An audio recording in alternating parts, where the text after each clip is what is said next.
Hey guys, tonight we're slipping into the candlelit haze of history, where the Nile glimmers under the moon and one queen is about to pull off an entrance so bold, so theatrical, it could make even your favorite reality show star look subtle. Picture the marble halls of Julius Caesar's palace in Alexandria, echoes of soldiers' boots, the scent of wine and wax, and the heavy air of politics. You've had long days before, sure, but you've never been rolled up in a carpet and carried like contraband. Cleopatra did just that. You're about to crawl out of a rug in front of the most powerful man in the world, and somehow, instead of looking ridiculous, you're going to look like destiny itself. Honestly, you wouldn't survive 5 minutes. So before you get comfortable, take a moment to like the video and subscribe, but only if you genuinely enjoy what I do here. And hey, leave me a comment. Where are you listening from? And what time is it in your part of the world right now? Now, dim the lights. Maybe turn on a fan for that soft background hum, and let's ease into tonight's journey together. You ease into the story, following Cleopatra's quiet but desperate steps. It is 48 BCE, and the Queen of Egypt has been locked in a battle for her throne with her brother Ptolemy XIII. Technically, you share power with him, but sharing in Ptolemaic Egypt is like sharing the last slice of pizza. Somebody's always plotting to snatch it away. Cleopatra's solution? Smuggle yourself into the palace of Julius Caesar, Rome's most dangerous man, who just so happens to be in town deciding Egypt's fate. The carpet scheme is both absurd and ingenious. You imagine crouching, knees pressed into fabric, barely able to breathe, servants heaving you along the marble corridors. It's uncomfortable, claustrophobic, and yet the gamble of your life. When the rug unfurls before Caesar, out you tumble like a cat leaping from a grocery bag, and instead of laughter, there's stunned silence. The general sees not a bedraggled fugitive, but a queen with eyes sharp as daggers, dressed in nothing but charisma. You might smirk at the melodrama, but remember, this wasn't just theater. In the ancient world, spectacle was survival. Cleopatra understood that more than anyone. One bold entrance could change your fate, and here it did. Caesar, weary of Ptolemy's teenage tantrums and drawn to Cleopatra's audacity, decided in that moment to back her claim. You, tucked inside that rug, just reshaped the balance of empires. The funny part? Historians still argue about the details. Some insist it wasn't a carpet, but a laundry sack. Imagine Cleopatra popping out of a giant gym bag. Less glamorous maybe, but the effect would have been the same. Shock, humor, and awe all tangled together. The truth is lost, but the image endures, immortalized like an ancient meme, endlessly retold. You lean into the thought, how many times has history hinged on moments that look absurd up close? Cleopatra wasn't just gambling her dignity, she was gambling Egypt's independence. And in this gamble, absurdity paid off. The atmosphere inside Caesar's quarters thickens as you imagine it, torchlight flickering over his weathered face, his eyes narrowing, not in suspicion, but in fascination. You can almost hear the faint hush of sandals outside, the night alive with murmurs of Alexandrian intrigue. Caesar, the conqueror of Gaul, faced with a queen who knows the stage as well as the battlefield. And just like that, the play begins. What's crazier is the timing. While Cleopatra is crawling out of her makeshift Trojan horse, her brother's forces are literally besieging Alexandria. Smoke from clashes rises over the city. Streets echo with cries. And here you are, staging a meet cute for the ages. You picture modern dating apps bragging, met in palace. She rolled in a carpet. He conquered Gaul. It's ridiculous. It's iconic. And behind the romance lies strategy. Cleopatra was 21, with more wit than armies, and she knew Caesar's favor was her only ticket back to power. Caesar, 52, already a legend, wasn't exactly immune to charm. Politics and desire knotted together like vines, impossible to separate. You hear Cleopatra's voice in your mind, smooth, deliberate, weaving promises of Egypt's loyalty, her gaze never wavering. You sense Caesar leaning forward, not just tempted, but intrigued. But the carpet trick isn't just about seduction, it's about storytelling. Cleopatra crafted an origin story for her partnership with Rome that future poets would salivate over.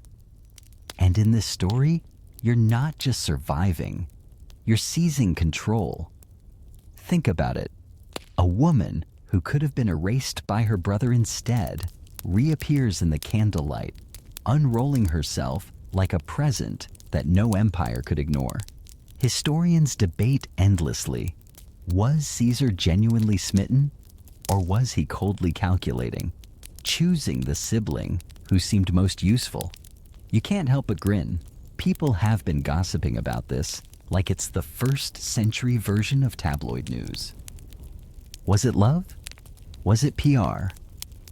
Truth is, it was both.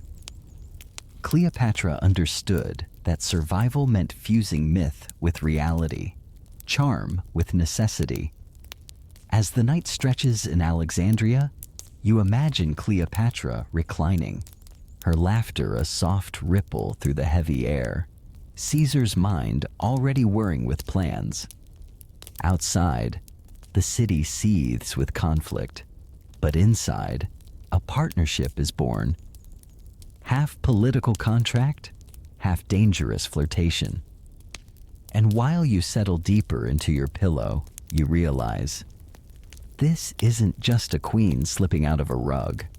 It's the opening act of one of history's most outrageous dramas, a moment that still glows like torchlight across millennia.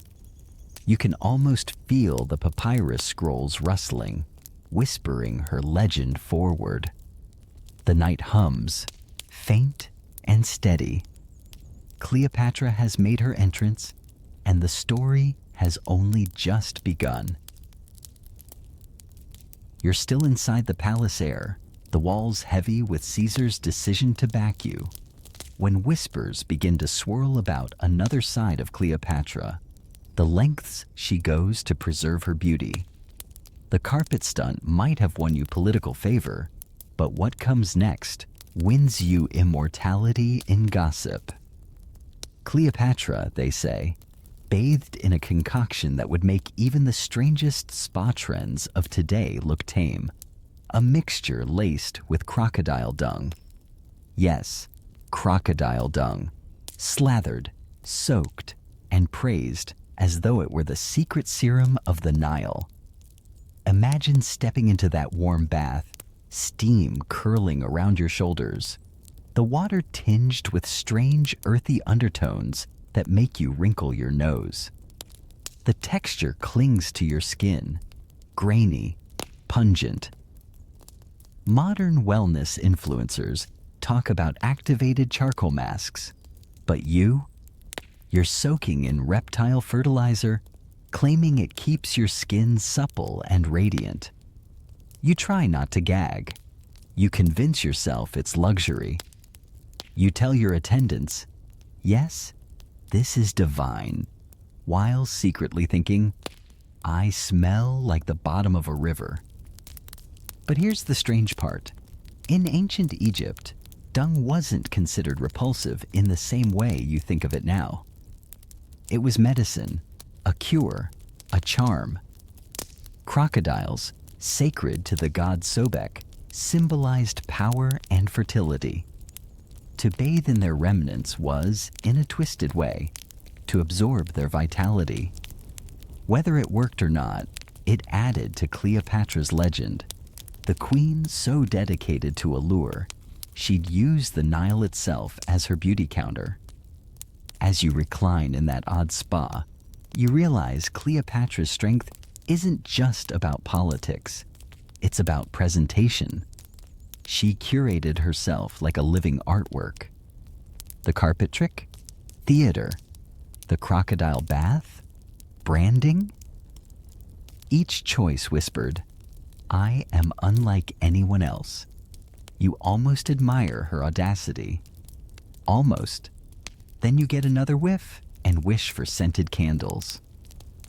Historians still puzzle over how much of this is true. Some suggest the crocodile dung tale was Roman propaganda, an insult disguised as a beauty tip, meant to tarnish her elegance with filth. Others think there may have been some herbal mixture where dung was one ingredient among many, diluted into something more tolerable. Either way, the story stuck, because it's too outrageous to forget. And you can feel how every outrageous detail feeds into the Cleopatra mythos.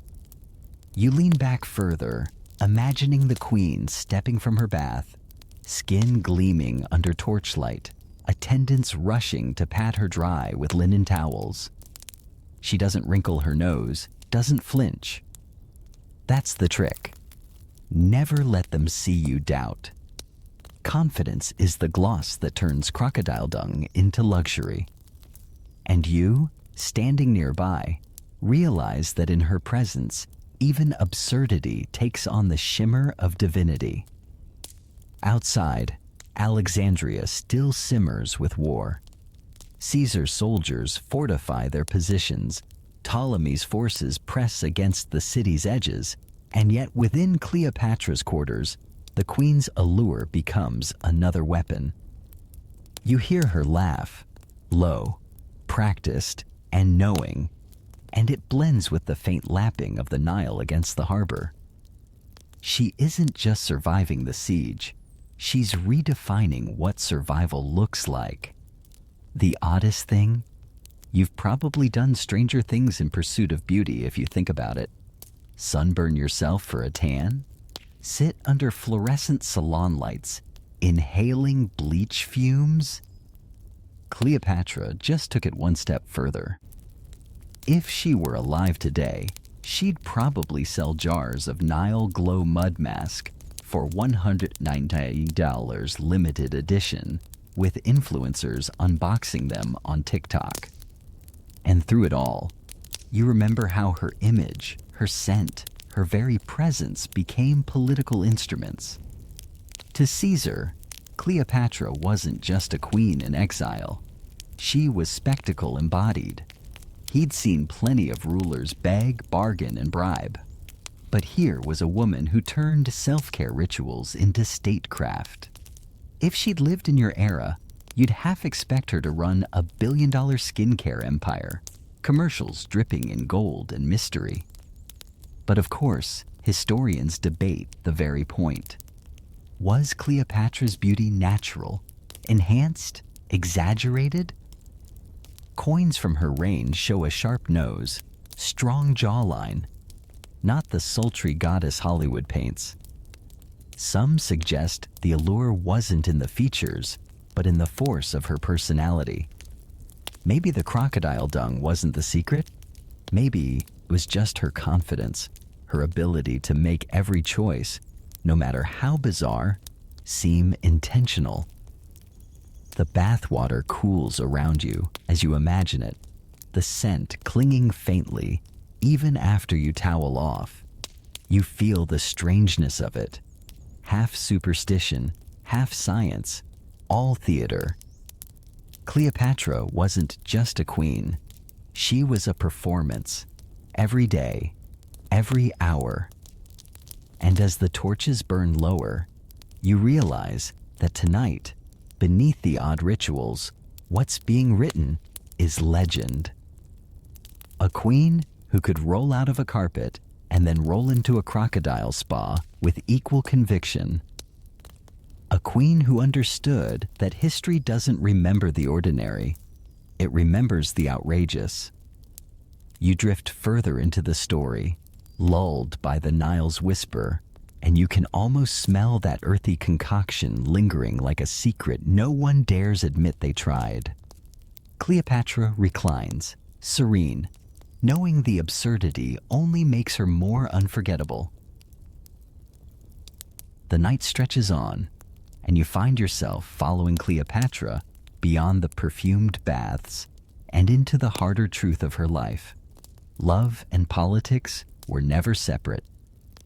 You can almost hear the clatter of Roman sandals on Egyptian stone as alliances are forged, not in war councils, but in candlelit rooms.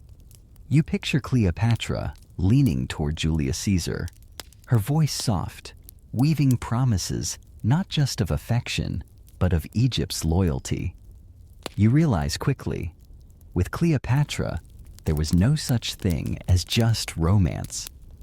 Every touch carried the weight of kingdoms. You might sigh at the drama, but imagine living it. You're barely into your 20s, your throne under siege, your brother plotting, and suddenly the most powerful man in the world is sharing wine with you. Do you smile because you like him, or because your dynasty depends on it? The truth is, both are correct. Cleopatra's life was a chessboard, and every move was a blend of strategy and emotion, necessity and desire. The image is almost cinematic. Cleopatra, reclining on ivory cushions, Caesar across from her, the table between them laden with figs and honey cakes. Outside, the city shakes with battle. But here, the queen speaks in whispers. You lean closer, hearing her laugh ripple like water, her words turning the grim calculations of empire into something tender. Caesar watches her, half conqueror, half captive. You sense the pull of her charm, the kind that doesn't ask, it simply surrounds. Historians argue endlessly. Was Cleopatra genuinely in love with Caesar, or was it entirely political? Some claim she fell deeply, others that she played her role with the cold precision of a strategist. You can almost laugh at it. 2,000 years later, and people are still gossiping about her love life like it's a celebrity scandal. If tabloids existed in 48 BCE, the headlines would scream, "Queen of Egypt seduces Roman general." Is it true love or just a power grab? But beneath the gossip, you feel the truth. Cleopatra understood that love could be politics, and politics could be love. The lines blur, and in that blur, empires rise and fall. To you, it feels like walking a tightrope strung above the Nile. One slip, and you drown. Balance perfectly, and you cross into legend. The strangest part? Cleopatra and Caesar actually had a son, Caesarion, a child who embodied both love and alliance, born into a world that could never decide whether he was miracle or threat. You picture the infant wrapped in linens, Cleopatra holding him close, the flicker of triumph in her eyes. For her, this was more than personal. It was proof that her bond with Caesar wasn't fleeting. It was dynasty, made flesh. And yet, you sense the unease that always lingered. Rome did not smile kindly on foreign queens. To them, Cleopatra was an exotic temptation, a dangerous distraction. Caesar's enemies muttered that he'd been bewitched, trapped under her spell. You hear their sneers echo through history, dripping with both fear and fascination.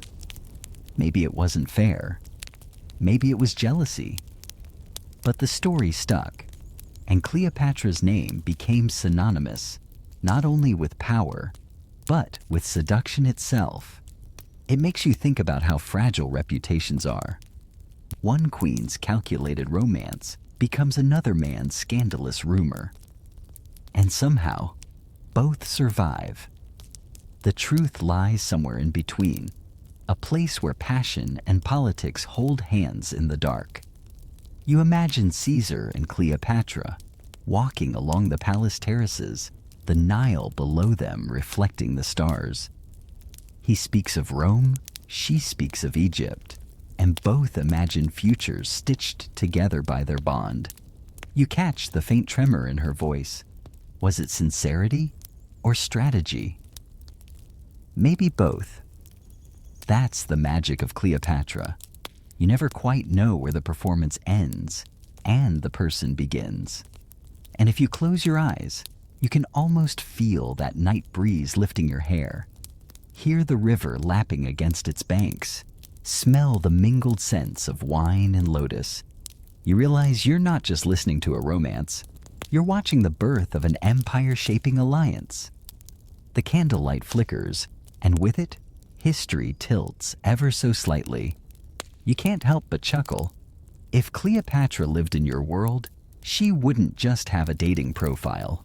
She'd have an empire of followers, every post a perfect mix of glamour and politics. Her captions would say one thing, her hashtags another, and the comments would burn with speculation. Is she in love, or is this just strategy? The answer, of course, would be both. By now, the palace feels quieter, the chaos of war momentarily held at bay by the strength of a whispered promise. Cleopatra leans closer to Caesar, her eyes steady, her hand brushing his. It's not just seduction, it's negotiation, it's survival, it's legacy. You feel the hum of it deep inside, that strange fusion of desire and ambition. And as the scene lingers, you realize this wasn't just about two people.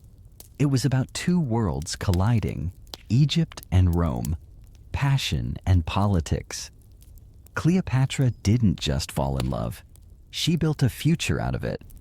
And though history may debate her motives forever, you're left with one undeniable truth. In that candlelit room, with laughter and strategy interwoven, the fate of nations shifted like sand under the desert wind. The palace doors creak wider, and now you're swept into another world of Cleopatra's rule. Not carpets or whispered promises this time, but feasts so extravagant they make modern buffet lines look like gas station snacks.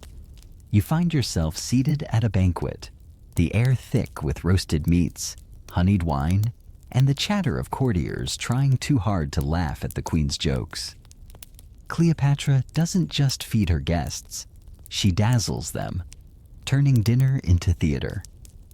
And tonight, she's about to drop a stunt that still boggles the mind, dissolving pearls in vinegar to prove she could outspend anyone alive.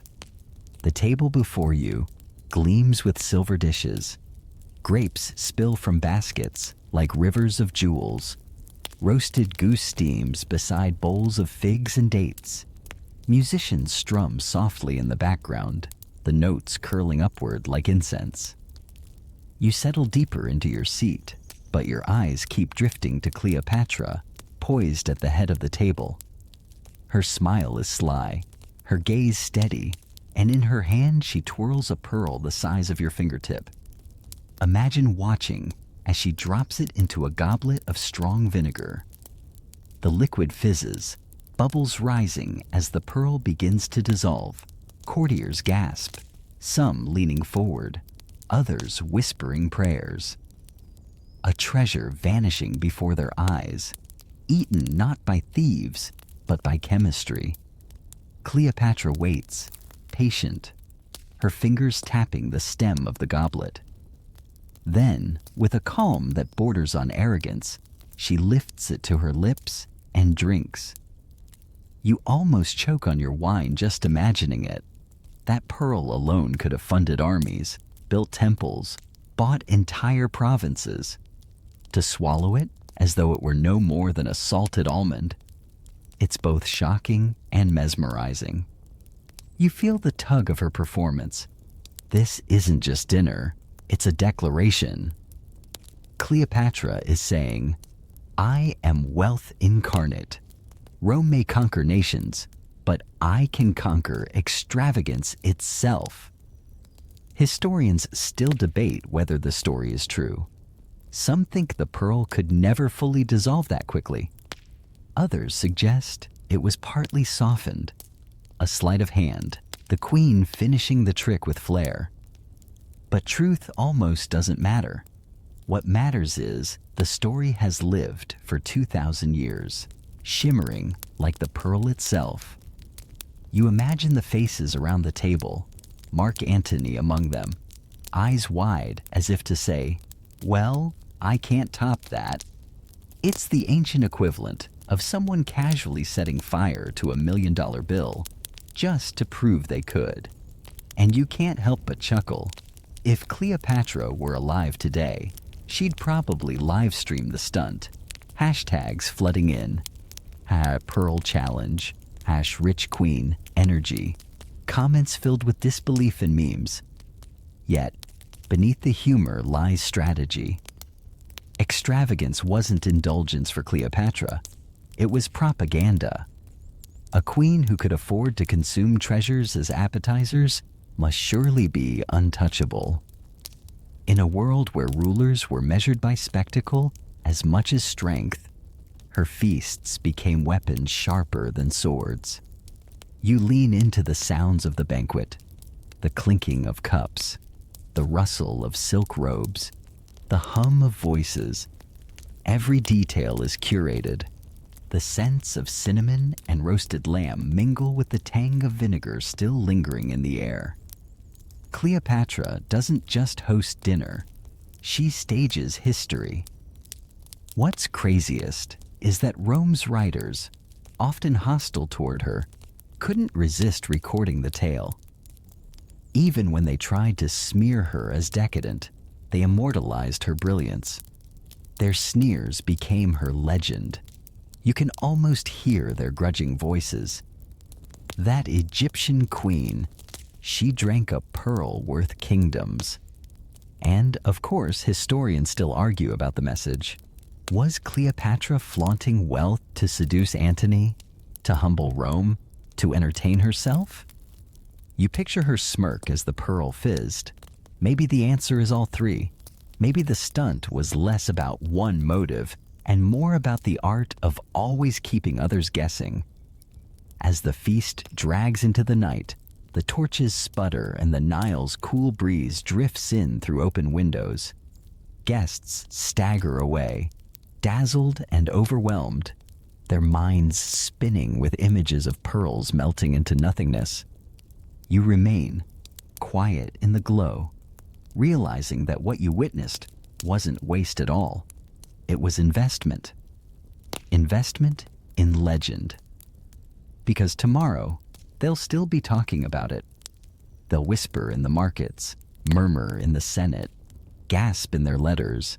Cleopatra drank a pearl. And that whisper, that rumor, becomes another strand in the tapestry of her immortality. So you close your eyes, belly heavy with imagined figs and wine, ears still ringing with laughter and gasps. And you understand Cleopatra wasn't just feeding her guests. She was feeding the myth. The banquet hall fades into silence, but the echoes of Cleopatra's pearl trick still shimmer in your mind. Yet her real power wasn't in jewels or feasts. It was in words. You drift with her into another chamber, where the air is cooler, heavy with papyrus scrolls and the low murmur of conversation.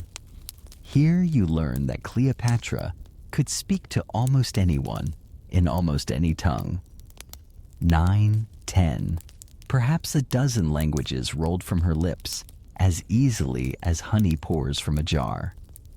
You realize this was her sharpest weapon, the ability to look a foreign envoy in the eye and answer him without an interpreter. Imagine standing before her as a Greek merchant. You clear your throat, expecting to hear a stiff, translated reply. But instead, Cleopatra responds in perfect Greek, the syllables rolling with practiced elegance. Then a Nubian envoy arrives, and she switches seamlessly, the rhythm of her voice bending to fit another world. To each guest, she becomes familiar, intimate, impossible to dismiss. You sit in the corner, marveling. No awkward pauses, no mistranslations, just pure authority, spun through language. It's easy to forget how rare this was. Most monarchs of her age barely bothered to learn more than their native tongue, relying on interpreters who twisted words like clay. But Cleopatra, she made sure no one could twist her meaning, no one could dilute her charisma. Words were her battleground, and she intended to win. You might chuckle now, thinking of her as the ancient version of a polyglot YouTuber, dazzling followers by switching from Spanish to Mandarin mid-sentence. Except in her case, the stakes weren't likes. They were lives, armies, the fate of empires. Each word she spoke built trust, sowed fear, or secured loyalty. And of course, historians debate the exact number of languages. Some claim 9, some say 12. Others insist the truth is exaggerated by her admirers. But even the skeptics admit she was unusually gifted. What's striking isn't the number, but the effect. She could dissolve barriers with a sentence, win hearts with a greeting, silence skeptics with a well-placed proverb in their mother tongue. You imagine her standing tall in her throne room, messengers from across the Mediterranean filing in. Romans, Jews, Persians, Ethiopians, all expecting the distance of translation. Instead, Cleopatra greets each in their own tongue. Their eyes widen, their shoulders ease. For a moment, they forget she is queen and remember she is human. And in that shift, loyalty grows. It strikes you how modern the skill feels. In a world of constant translation apps, hearing your own language still carries magic. Imagine Siri suddenly whispering to you in your grandmother's dialect. You'd feel seen, recognized. Cleopatra mastered that sensation long before microphones and code. But there's a subtle weight to it too. The very fact that historians marvel at her fluency shows how unusual it was for a woman, especially a ruler, to step outside the boundaries of expectation. Most queens were meant to adorn, not to debate. Yet Cleopatra debated senators, scholars, generals, slipping between languages like a fish through water. It wasn't just impressive, it was defiant. You sense the room filling with murmurs as she continues, her words weaving across tongues like a loom. Each phrase builds her image not only as queen, but as something larger, an embodiment of Egypt's bridge between worlds.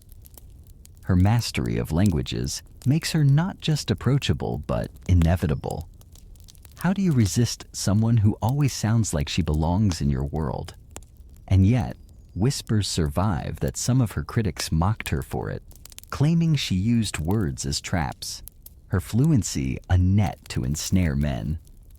You grin at the irony. When a man learns many languages, he's a statesman. When Cleopatra does it, she's a sorceress. 2,000 years later, the double standard feels all too familiar. Still, you can't deny the image. Cleopatra late at night, candlelight flickering on papyrus scrolls, practicing phrases in a tongue she'll need tomorrow. She leans over the words like a student cramming before an exam, except her exam is a throne, her grade survival. You picture her lips shaping syllables, her hand tracing notes, her mind rehearsing not only sounds, but the impression they'll leave. And when she finally lifts her gaze, eyes gleaming with knowledge, you realize this is the Queen's true pearl trick. Not dissolving jewels in vinegar, but dissolving barriers with words.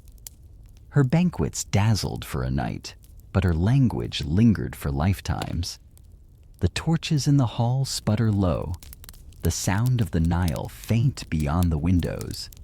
You settle into the rhythm of her voice, switching tongues like melodies, each one carrying a different tune. Slowly, you drift deeper into her story, lulled by the hum of languages wrapping around you like blankets.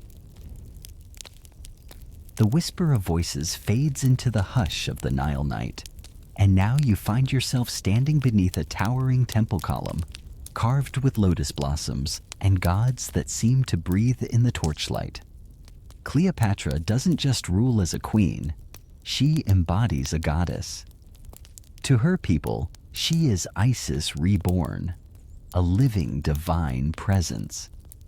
You feel the weight of it as she steps forward, robes flowing like water, a crown gleaming with the sun disk and cow horns of the goddess.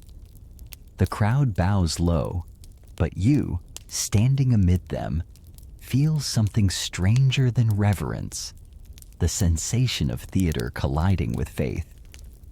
Imagine it. Every festival becomes not just a holiday, but a stage where Cleopatra plays the role of Isis herself.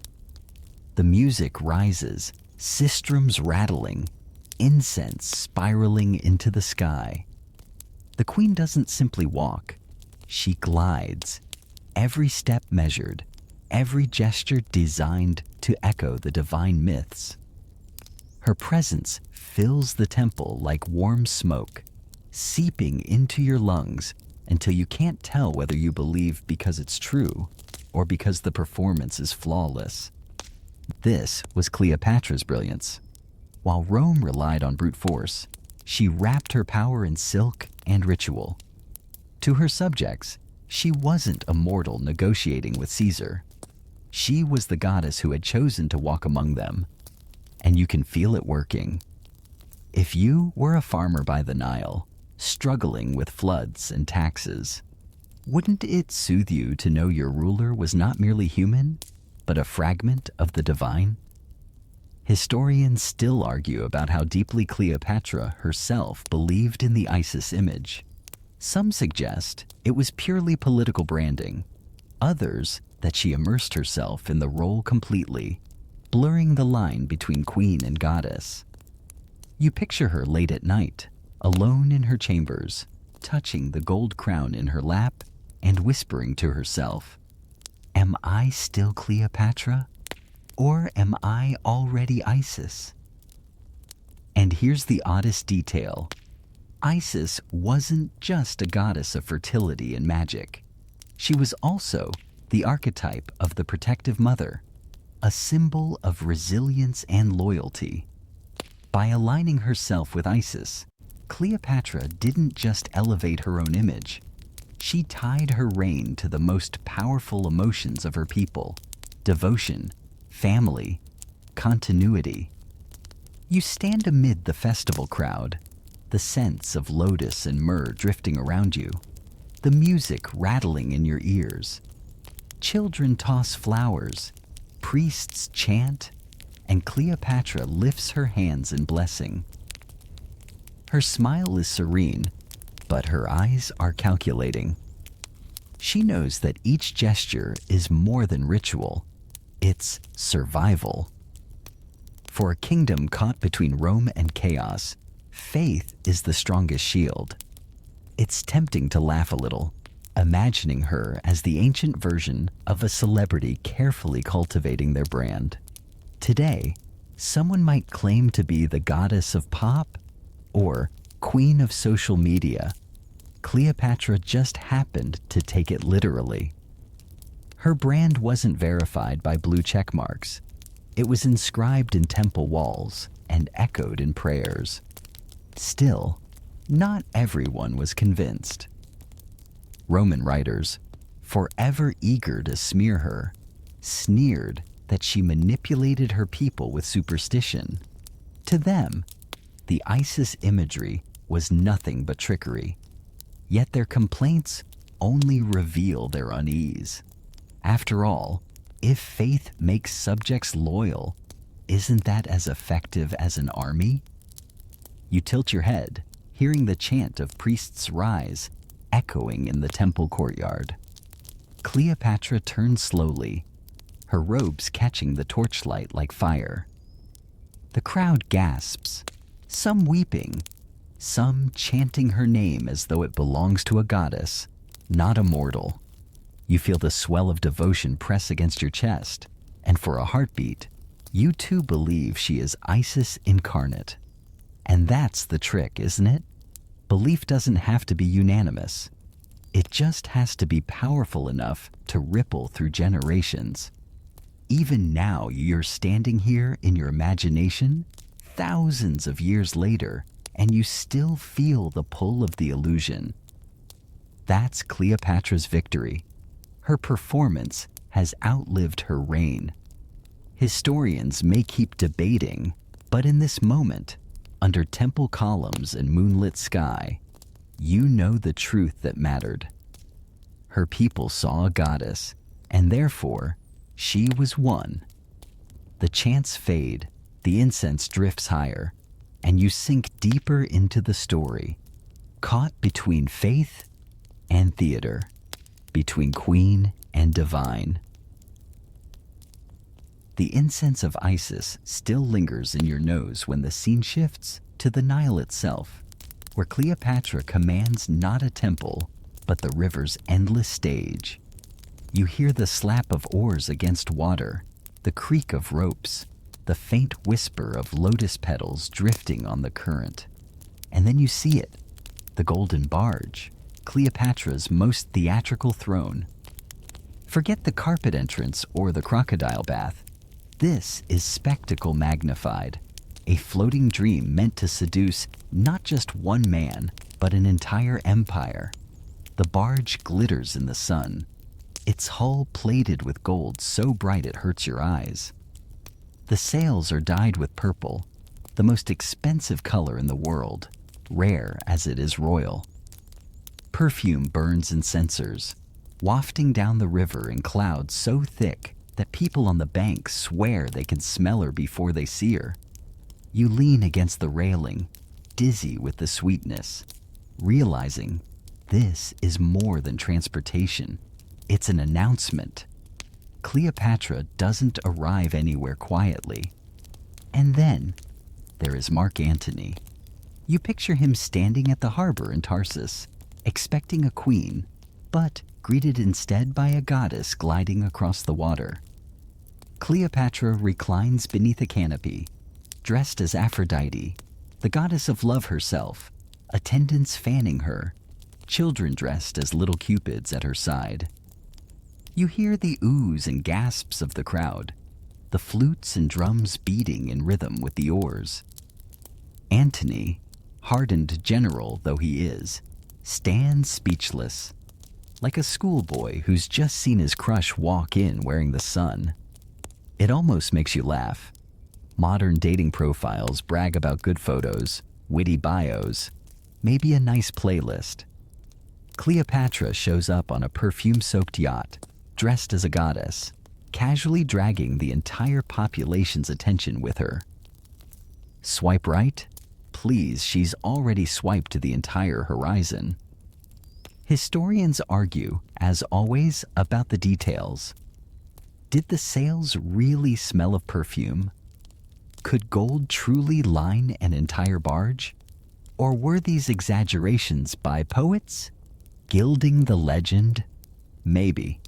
But even if only half of it were true, the impact remains the same. People remembered the entrance. They told the story. They believed in the aura she created. You watch the barge glide closer, the water splitting in ripples of light. Children on the banks toss flowers, their petals scattering across the Nile's surface like tiny rafts. The air is thick, almost cloying, with frankincense and cinnamon. You catch a glimpse of Cleopatra's smile, half amusement, half victory. She knows Antony is already caught, not by words, but by theater. It's easy to scoff and think of it as manipulation, but you feel the artistry in it. Cleopatra didn't have the armies of Rome, but she had something Rome underestimated: imagination. She could craft a story and step into it until even her rivals forgot where the fiction ended and the truth began.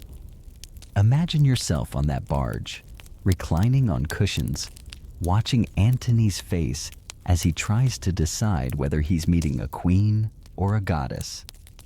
You sip wine, you breathe in perfume, you stretch the silence just long enough to let his awe ferment.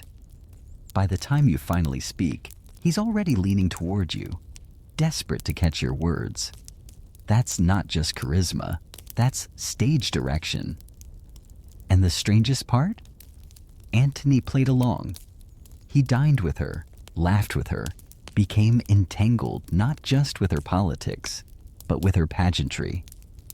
Their alliance began not in a council chamber, but on this of her stage, where Cleopatra's barge floated like a dream conjured from the Nile itself.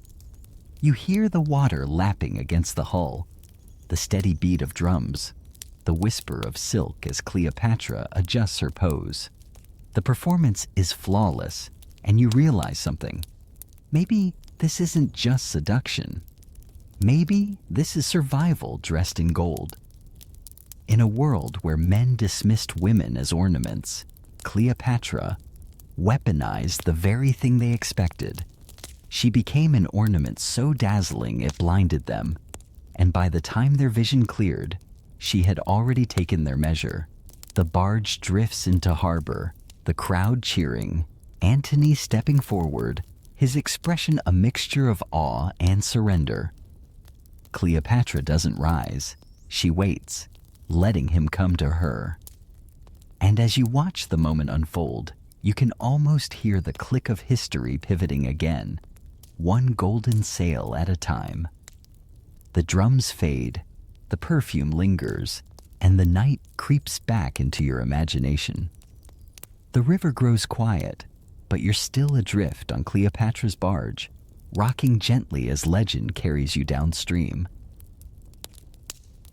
The perfume of the golden barge still clings to your senses when the story shifts to an even more outrageous contest: Cleopatra's wager of luxury. You're back in a lavish dining hall, the torches flickering against walls painted with lotus flowers and gilded gods. Mark Antony sits at the table, broad shoulders hunched, eyes gleaming with the curiosity of a man who thinks he's seen it all. But Cleopatra leans forward, her smile sharp as a dagger, and you realize she's about to prove that extravagance itself can be weaponized. The story goes like this. Antony boasted that no one could host a feast more splendid than he could. Cleopatra disagreed. In fact, she bet that she could spend 10 million sesterces on a single dinner, an amount so absurd you can almost hear the courtiers choking on their dates. Antony laughed, certain she'd never manage it. You lean back in your chair, intrigued, because with Cleopatra, wagers are never casual. They're performances.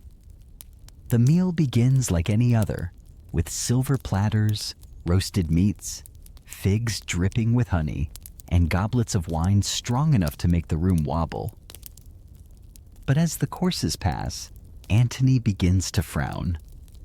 The food, though sumptuous, doesn't seem nearly extravagant enough to meet the outrageous wager. He smirks, thinking perhaps Cleopatra has finally overplayed her hand. You almost feel a pang of pity for him. Almost. Then comes the reveal. Cleopatra removes one of her pearl earrings, the largest ever known at the time, worth more than entire estates. She drops it into a goblet of vinegar, and as you lean forward, déjà vu strikes from her earlier trick. The pearl softens, fizzles, melts into the liquid. With one smooth motion, she lifts the goblet and drinks, swallowing wealth beyond measure as though it were nothing more than sour wine. Antony's jaw slackens. The court gasps. You stifle a laugh, imagining this as the ancient version of someone saying, "Oh, you think your party's impressive? Watch me shred a credit card with a sip." Cleopatra sets the empty goblet down, the corners of her mouth lifting. The wager is won, the audience stunned, and Antony is left both humiliated and enchanted. Of course, historians bicker about the veracity of the tale. Was it really possible to dissolve a pearl so quickly? Some claim it was exaggerated. Others that Cleopatra may have crushed the pearl first, or substituted a softer stone. Still, the argument misses the point. Whether she drank the full value or not, the impression was irreversible. Cleopatra could make wealth itself vanish on a whim, proving that her power wasn't bound by gold or silver, but by the audacity of her imagination. You glance around the hall, taking in the murmurs of courtiers who will whisper the story to anyone who will listen. They'll carry it to the markets, the barracks, even to Rome itself, where it will be repeated with outrage, admiration, or both. Cleopatra doesn't just win wagers, she manufactures legend. There's something almost comical about it. If Cleopatra lived today, you can imagine her uploading a short video. Cleopatra's 10 million sesterces dinner challenge, with a smug wink at the camera, hashtags exploding in disbelief. You'd scroll past thinking it was clickbait, only to realize she actually did it. But beneath the humor, you feel the seriousness of it. This wasn't wastefulness, it was theater as politics.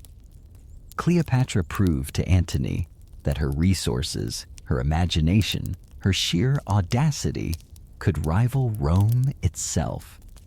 And Antony, despite his pride, couldn't resist being drawn closer.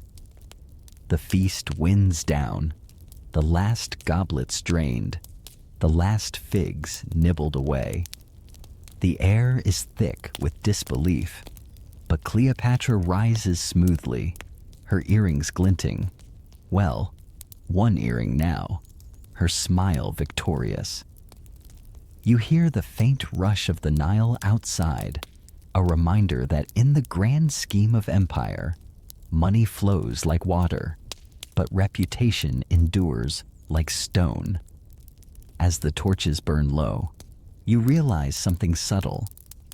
The pearl was never the point.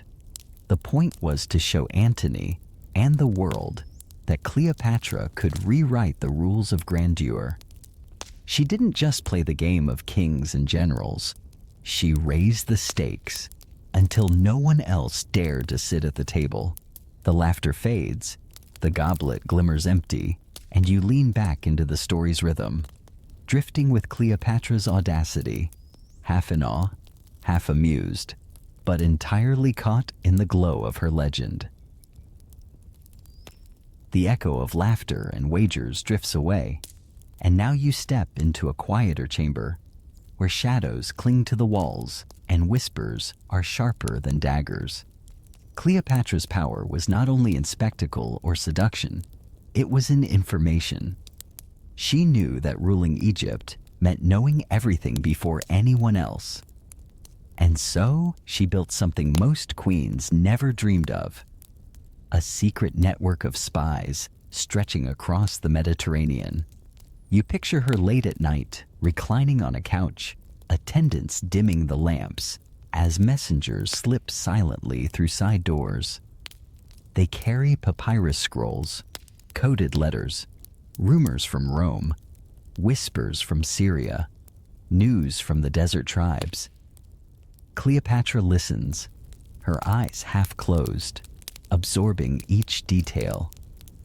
While generals boast about swords and soldiers, she sharpens herself on secrets.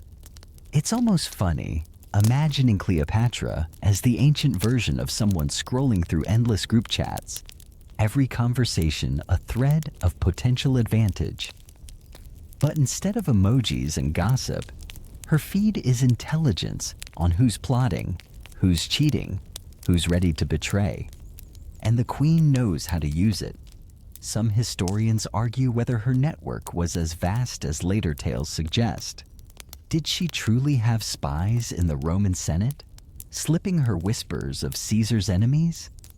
Or is that another flourish, embroidered by writers who couldn't believe a woman might outmaneuver them without some hidden trick?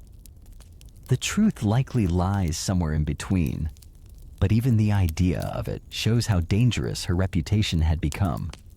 You imagine one spy returning from Rome, dust clinging to his sandals, bowing low before Cleopatra as he delivers the news. Senators are whispering that Caesar has been bewitched by her. Another reports that Antony's loyalty is wavering, pulled by his obligations in Rome. Still another brings word of grain shortages, uprisings, shifting loyalties among desert tribes. Cleopatra gathers these threads and weaves them into strategy. And here's the strange part. While Rome dismissed women as incapable of politics, Cleopatra wielded information in ways that humbled even the most battle-hardened men. She didn't need to outfight them. She could outknow them. And knowledge, you realize, is its own kind of empire. The image sticks in your mind. Cleopatra seated with a scroll unrolled on her lap, her eyes scanning symbols that mean nothing to you, but everything to her. Outside, the crickets chirp, the Nile laps quietly against the harbor, and within those lines of ink lie the fates of armies. She doesn't flinch. She doesn't hesitate. She smiles faintly, as though every plot against her is simply another note in the music of power. You can't help but grin, imagining Cleopatra in today's world. She'd be the one with encrypted apps, anonymous accounts, and burner phones, while her rivals clumsily post their secrets on public feeds. She'd never get caught in a scandal because she'd already know about it before it happened. Still, the whispers follow her. Roman writers sneered that she used trickery, deceit, and manipulation, painting her as a spider weaving webs. But listen closely, and you'll hear the insecurity in their tone. After all, what they called trickery was simply strategy, and strategy was survival. You lean closer, feeling the weight of those secrets. Each one is like a pebble dropped into the Nile, ripples spreading outward until they touch every shore. Cleopatra understood that power wasn't only about armies marching. It was about knowing where they were marching before they even began. And in that candlelit chamber, you feel the tension. Cleopatra hears of betrayal in Rome, smiles, and orders another letter sent. A whisper of rebellion in the east? She dispatches a gift, a bribe, a subtle warning. She doesn't storm out with weapons. She nudges the game pieces, quietly, invisibly, until her enemies find themselves dancing to her rhythm. Historians still debate how much of this spycraft is legend, how much is fact. But the very persistence of the story proves her reputation. People couldn't believe she could outmaneuver Rome by charm alone, so they filled in the gaps with whispers of spies. And maybe, just maybe, they were right. The lamps flicker low, the scrolls curl at their edges, and you settle deeper, realizing that Cleopatra's empire wasn't just marble and sand. It was whispers, secrets, shadows. And in those shadows, she ruled as surely as she did beneath the sun. The lamps in Cleopatra's chamber dim, their smoke curling into the night, and your mind drifts toward the end of her story, an ending forever tangled in mystery, venom, and rumor. You're standing in a quiet room in Alexandria, the walls heavy with silence, the queen poised like a statue of fate itself. The Romans are closing in. Octavian, soon to be Augustus, has triumphed.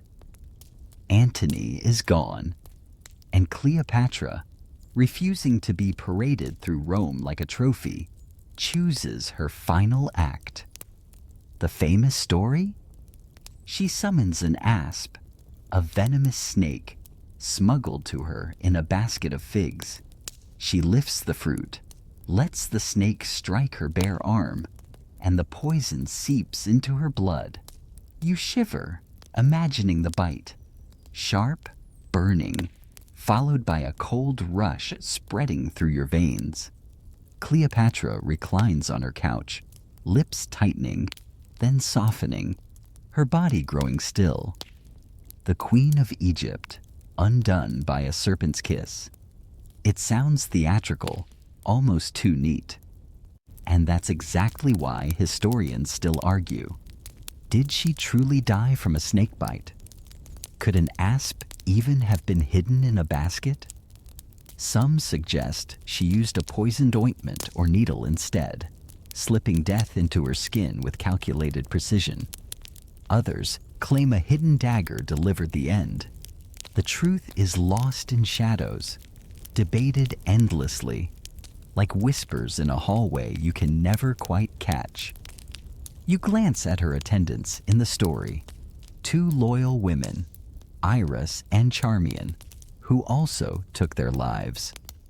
When soldiers burst into the chamber, they found Cleopatra already gone, her attendants collapsing beside her. You can almost hear the clatter of sandals, the shocked gasps of Roman officers, the smell of figs mingling with the sharp tang of venom. It feels less like a death and more like a carefully staged finale. Because that's what it was. Cleopatra didn't want Rome to write the last line of her story.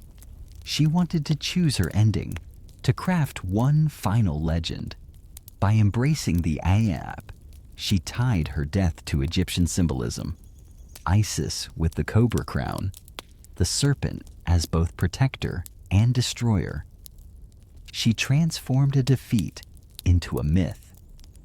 You can't help but chuckle at the sheer defiance of it. Octavian planned to humiliate her, to march her through Rome in chains, and instead, she slipped away with a gesture so iconic it became unforgettable. It's the ancient version of someone pulling the plug on the live broadcast just before their enemy gets the last word.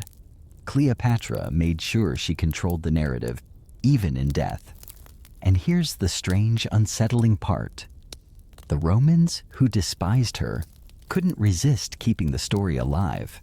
Their writers spun it with venom and fascination, making her into both monster and marvel. They couldn't erase her, so they turned her into a legend that outshone their victory. You realize with a quiet grin that in a way, she still won. Imagine Cleopatra lying in her final moments, the room still, the sound of distant waves crashing on Alexandria's shore. Did she think of Caesar? Of Antony? Of her children? Or was she smiling faintly, knowing that her death would echo longer than any Roman parade?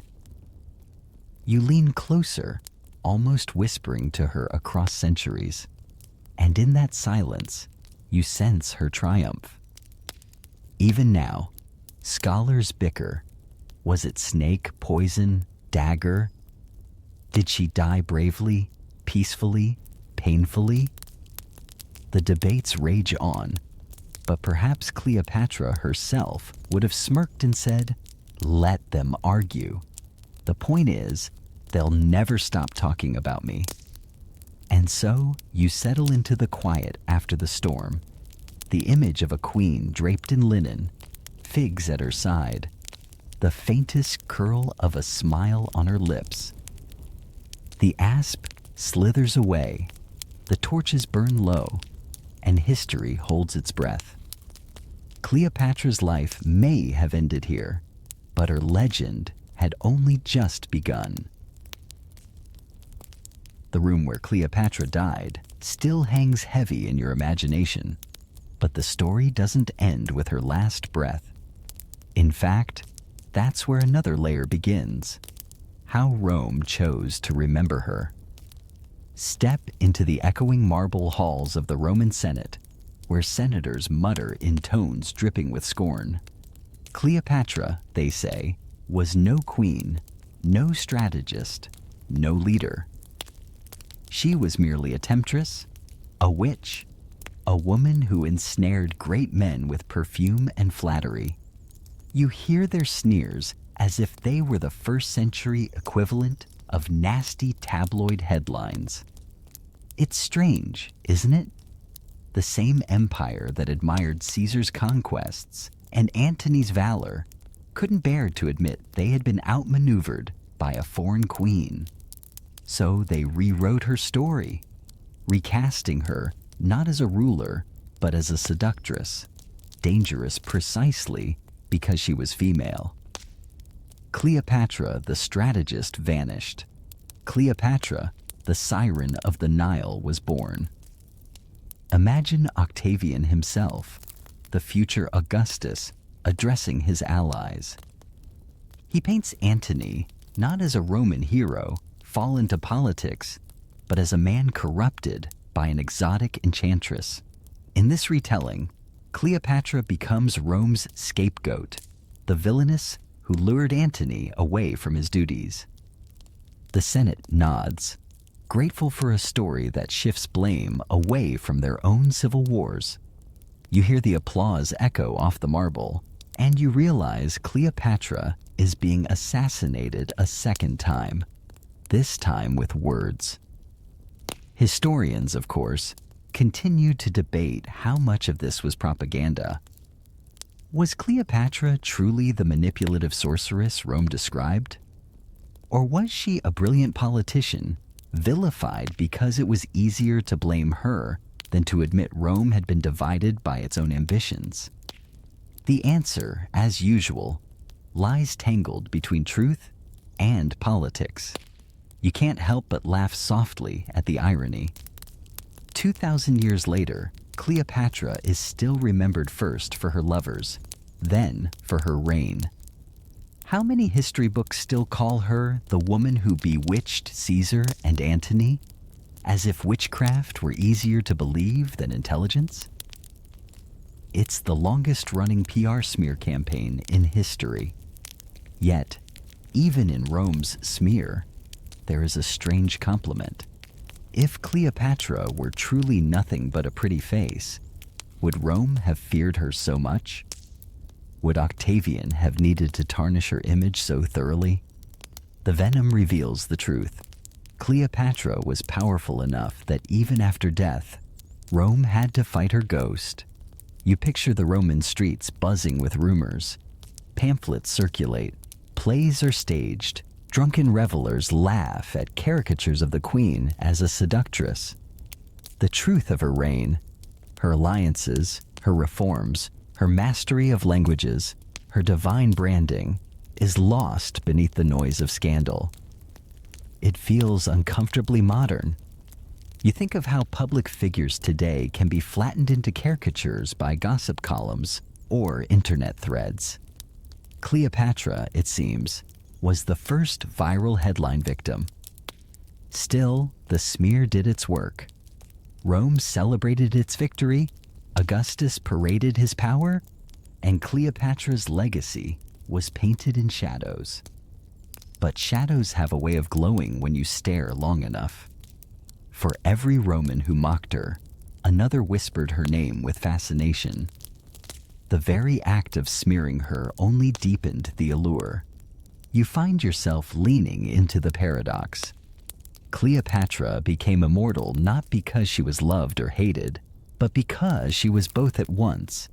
And as you drift deeper into the story, you can almost hear Cleopatra herself laughing softly from the afterlife. "Let them call me what they will," she might say. "They cannot stop speaking my name." The Senate halls fade, the marble echoes dissolve, and you're left with the strange truth.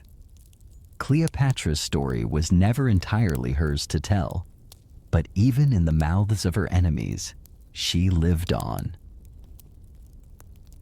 The marble halls of Rome fade into the fragrance of oils and the hush of silk. You're back in Cleopatra's world, this time not amid war or politics, but in the intimate spaces where power was crafted drop by drop, scent by scent. For Cleopatra, seduction wasn't simply about beauty, it was science. She understood that allure could be engineered, layered, and deployed as carefully as a general moves troops.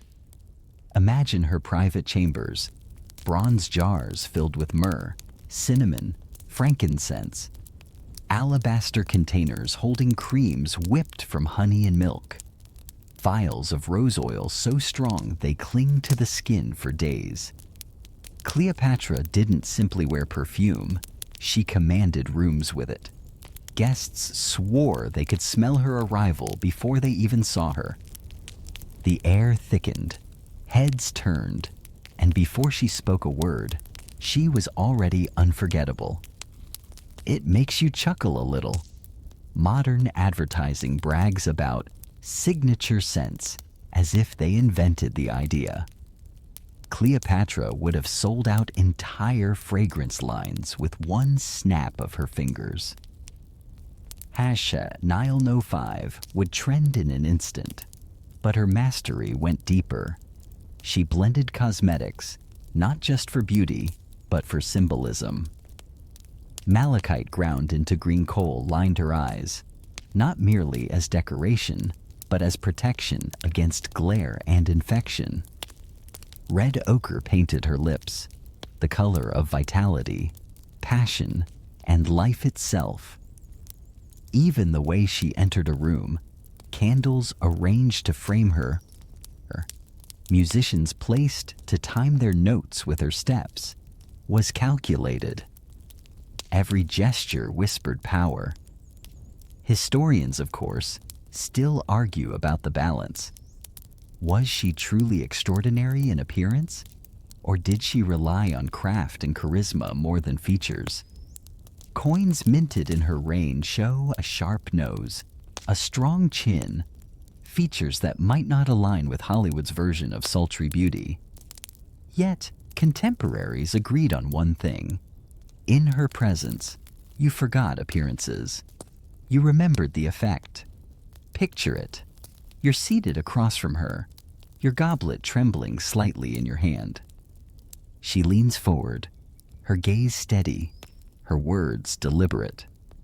The scent of lotus oil clings to the air, her eyes lined in shimmering green, her lips red as pomegranates. She speaks softly, and somehow the entire room fades. Was it beauty? Was it theater? You can't tell, and maybe that's the point. You're not meant to know. It almost feels like an early form of psychology. Cleopatra didn't seduce by chance. She engineered responses, layering sight, sound, scent, and touch, until her target was wrapped in a net invisible but unbreakable. It wasn't about trickery, it was about presence. And here's the funny thought.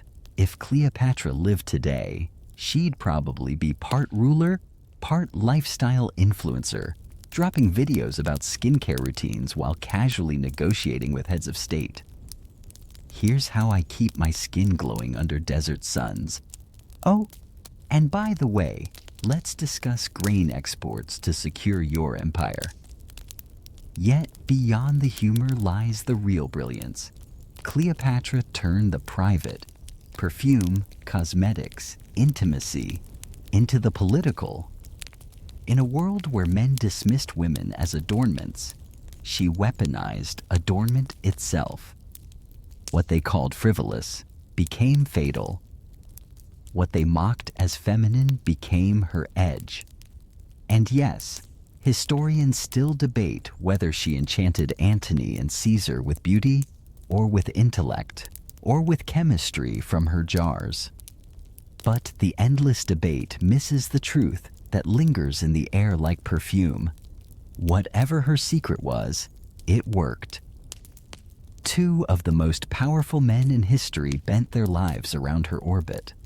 The torches flicker lower, the scents swirl heavier, and you feel yourself pulled deeper into the softness of her world. The weight of incense sits on your skin.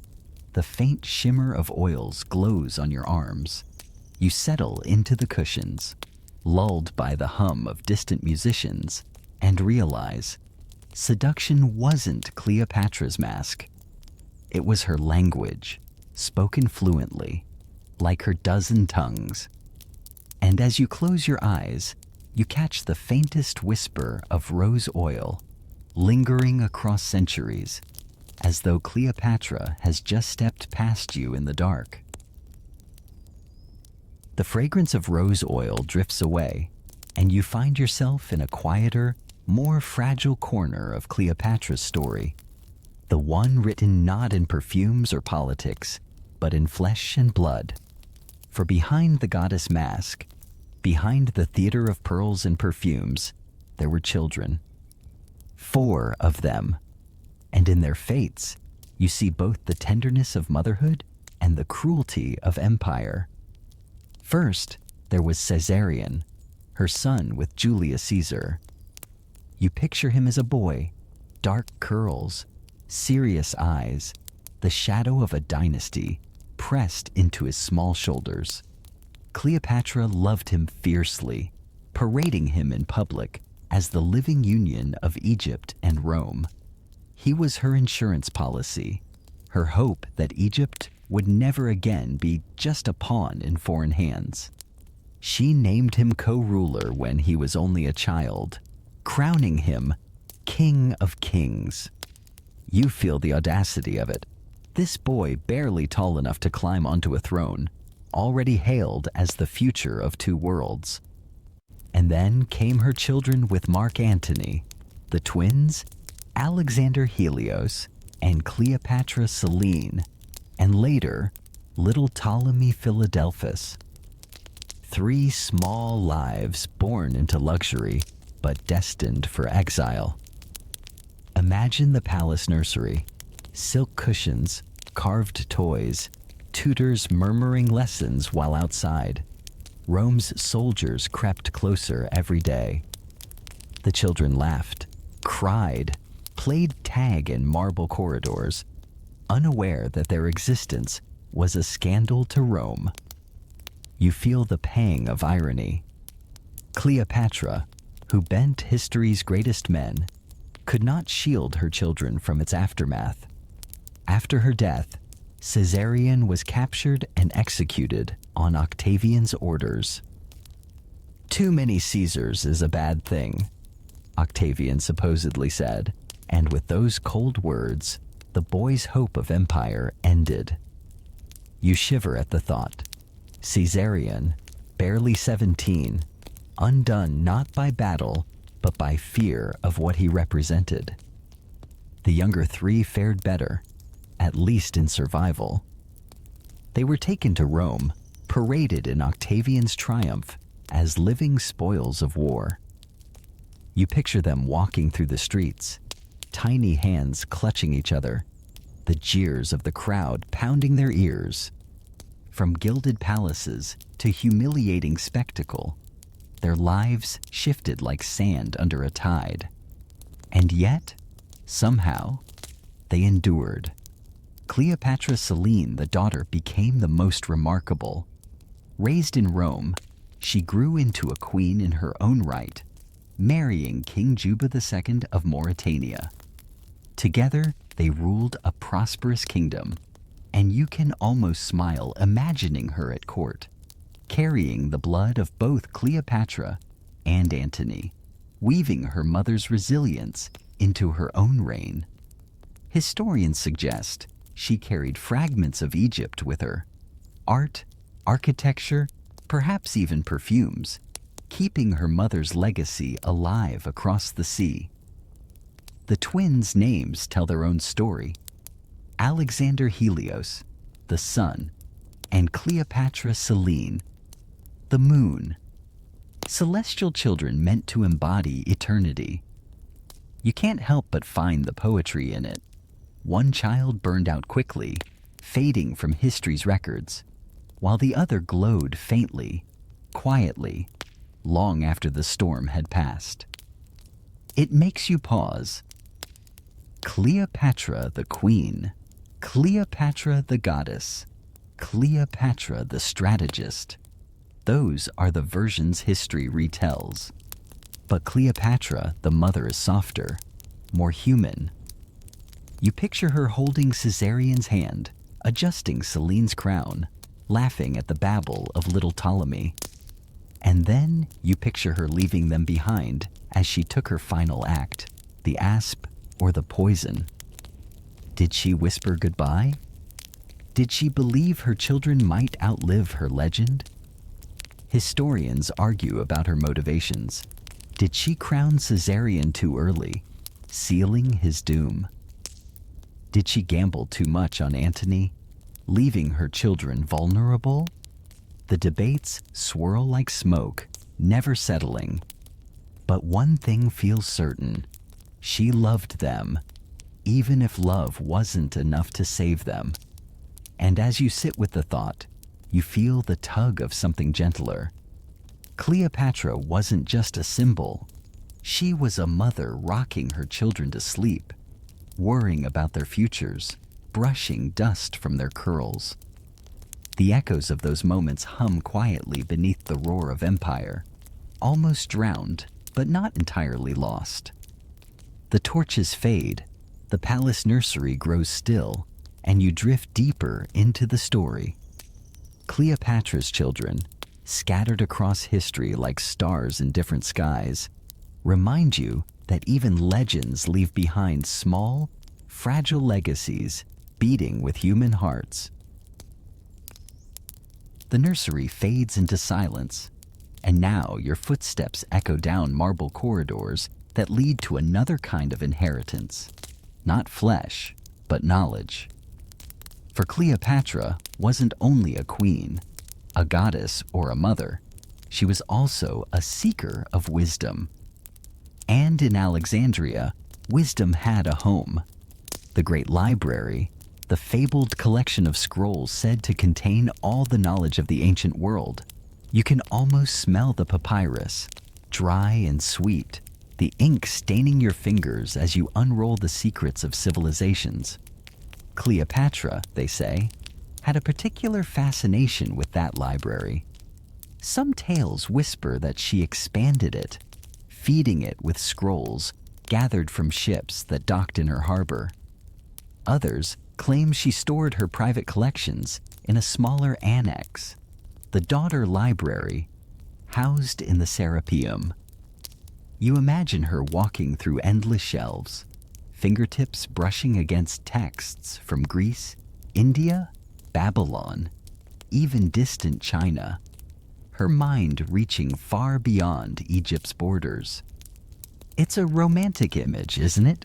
Cleopatra, not just as seductress, but as scholar, poring over treatises on medicine, astronomy, philosophy.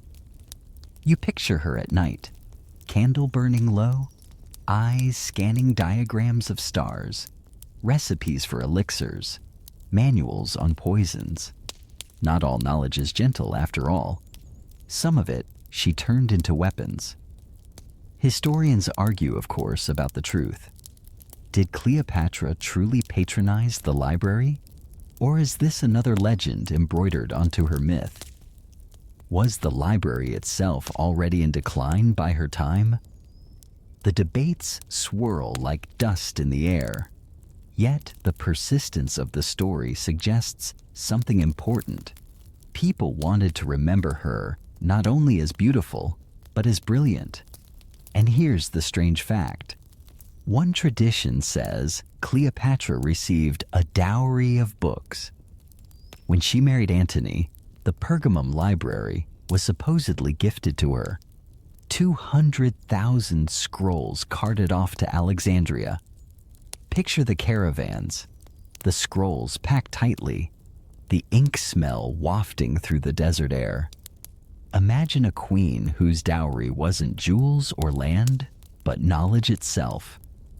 That tells you something about her values, or at least the way her legend was shaped. You lean closer into the vision. Cleopatra seated in a study, her hair coiled, a stylus in hand. She's not weaving pearls into vinegar tonight. She's studying anatomy, testing herbal remedies, reading the strange foreign words of distant lands. You hear the faint scratch of reed pen on papyrus, the whisper of scrolls unrolling. Knowledge becomes another form of power, quieter but no less potent. And you can't help but laugh softly at the thought. Cleopatra, the queen who bathed in crocodile dung, also leafing through what might have been the world's first wellness manuals. Ancient life hacks, perhaps. Some serious, some absurd, all preserved in ink. She wasn't just chasing beauty, she was chasing understanding. Yet, like so much of her world, the library's fate is a tragedy. Fires, neglect, conquest. The details blur, but by the time centuries rolled past, the great collection was lost. And with it, perhaps some of Cleopatra's own contributions. You sit there for a moment, mournful, thinking of all the scrolls that might have whispered answers to questions we still ask today. Recipes for medicines, maps of the stars, philosophies long forgotten. All ash, all gone. But the legend remains. Cleopatra as a queen of learning, a ruler who valued words as much as gold. And maybe that's enough. Even if the scrolls vanished, the story of her seeking them still survives, drifting across time like a torch that refuses to go out. As you let the thought settle, you hear the soft rustle of papyrus in your mind, pages turning, knowledge flowing like a river beneath your fingertips.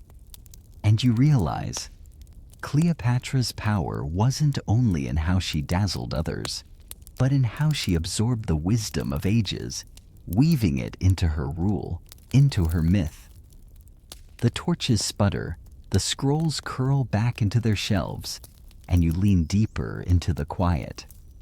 In this dream of Alexandria, knowledge and legend blur, and Cleopatra's shadow lingers in both. The library shelves curl back into shadow, and now the story itself begins to soften, like torchlight dimming at the edge of night. Cleopatra has lived through carpets and crocodiles, pearls and perfumes, triumphs and betrayals. You've seen her as queen, goddess, strategist, mother, myth. But now, as the echoes of her world fade, you realize she has become something else entirely. A figure who exists more in imagination than in history, more in dream than in fact. You wander through the ruins of Alexandria, the marble cracked, the sea wind cold against your cheek. The city has long since fallen, the palaces reduced to fragments, the barges' sails gone to dust. Yet when you close your eyes, you can still hear the music of flutes on the Nile, smell the frankincense, see the glimmer of gold. Cleopatra is gone, but her legend hums in the silence like a song you can't forget. What's strange, almost cruel, is how much we still don't know. Did she really drink pearls? Did she really bathe in crocodile dung? Did she really die by ass pee? Or was it poison? Or a dagger slipped beneath linen? Historians argue, debate, publish, dispute, and yet none of them can quiet the fact that you still feel her here. Maybe the arguments are the point. The debates keep her alive, forever unfinished, forever mysterious. And perhaps that's why her story lingers like a lullaby. Cleopatra was never meant to be tidy, never meant to be fully solved. She is part history, part theater, part rumor, part truth. She is a queen who understood that sometimes survival isn't about winning battles. It's about making sure people never stop telling your story. And here you are, thousands of years later, still whispering her name in the dark. You step into the last vision. Cleopatra, reclining in candlelight, her children's laughter faint in the halls, her crown heavy on her brow. She knows the end is near, but she also knows something greater, that she will never really fade. Not because of armies, not because of treaties, but because she learned how to turn her life into myth. And myths don't die. They linger, they glow, they haunt. The night air around you grows softer now, like linen sheets pulled close. The torches burn low, their flames trembling into nothing. The Nile laps gently, steady as a heartbeat, as if the river itself remembers her. You let the story slow, let the images blur, until they're no longer sharp edges, but watercolor smudges dissolving into dream. And as you sink into that dream, you hear a voice, warm, amused, steady, whispering that history is never just fact. It's feeling, it's memory, it's imagination. Cleopatra may have ruled Egypt, but now she rules your mind, tucking herself into the folds of your sleep. So breathe a little slower. Let the noise of debate fade. Let the arguments soften into silence. All that remains is the hum of the river, the glimmer of a crown, the perfume of a rose drifting into the night. You are safe here. You are calm. And somewhere, in the cradle of legend, Cleopatra is smiling, not because she won or lost, but because her story carries you gently into sleep. The lights are dim now. The voices are quiet. The world is soft.